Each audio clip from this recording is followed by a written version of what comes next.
Good afternoon to you viewers. This is the Colonel speaking to you live from the Grange for British Imperial YouTube Broadcasting, supporting British sea power on the waves. And today we've got a left-wing record. Oh dear viewers, I'm sorry, but there we go. It is historic. It's Stafford Cripps, speech number 1, November 1935. Funny thing is, it's got the same speech on both sides. It's an HMV private recording. There you go. It's private because it's so incendiary. I've got a bucket of water handy in case my gramophone catches fire. Here we go, viewers. The Stafford Cripps is speaking. Comrades, the fight is on. We're in the midst of an historic struggle.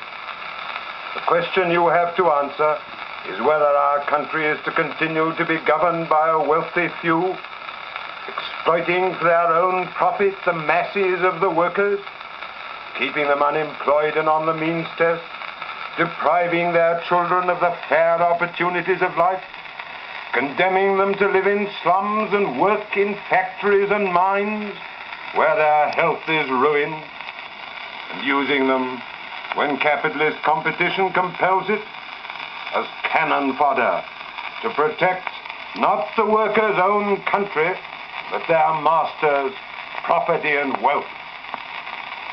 Surely there is something better and nobler than that to be achieved.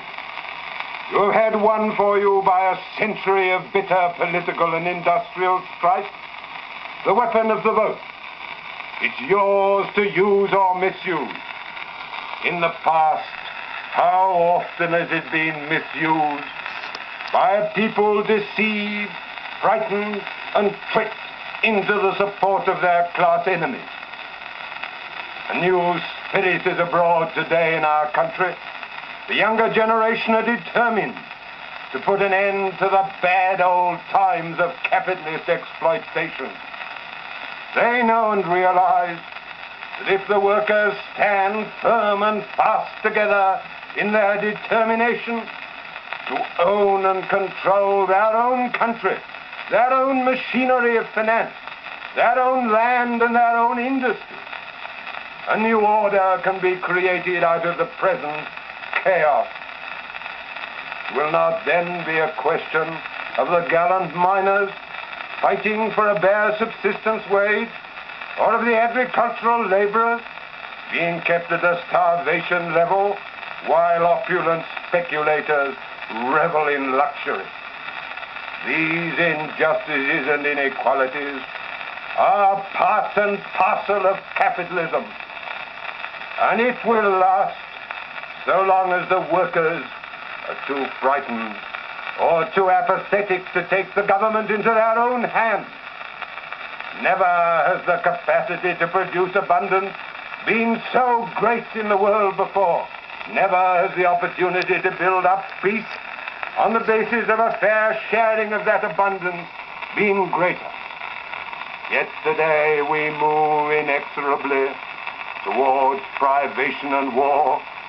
Chaos is becoming worse confounded. The Labour Party stands for socialism and peace, because without socialism there can be no peace. Socialism means the planned production of the things the workers need, production for their use. This can be done. We have the men, the factories, the transport, everything that is necessary. What stands today in our way is the private ownership of the factories, fields, and farms, which necessitates production being for the profit of the few and not for the use of the many. By our political power, we can change all that. We can place in the hands of the people, through the workers' government, the control and ownership of the banks, the land, the great industries and foreign trade. Then we can start planning our production for use. We can do away with unemployment. We can stop the waste of luxury production and raise to a decent level the standards of the workers, giving a real security for all. We can too start to lay a foundation for peace by abolishing imperialism from our foreign policy, by putting cooperation in the place of competition. These are great changes, but deep-seated ills require stern remedies. You have a great opportunity. Use it. Face the issue squarely. Don't allow yourselves to be bribed by false promises or frightened by imaginary fears. Be loyal to your fellow workers and vote Labour. Vote for victory and the ending of capitalism and war. Well, that was a load of old tosh, wasn't it, viewers? But remember, viewers, that was about the time that the Labour Party was hijacked by Bolshevism, which only ended in 1956 when they saw what Bolshevism was really about, especially old Stalin. Thank you, viewers. Goodbye.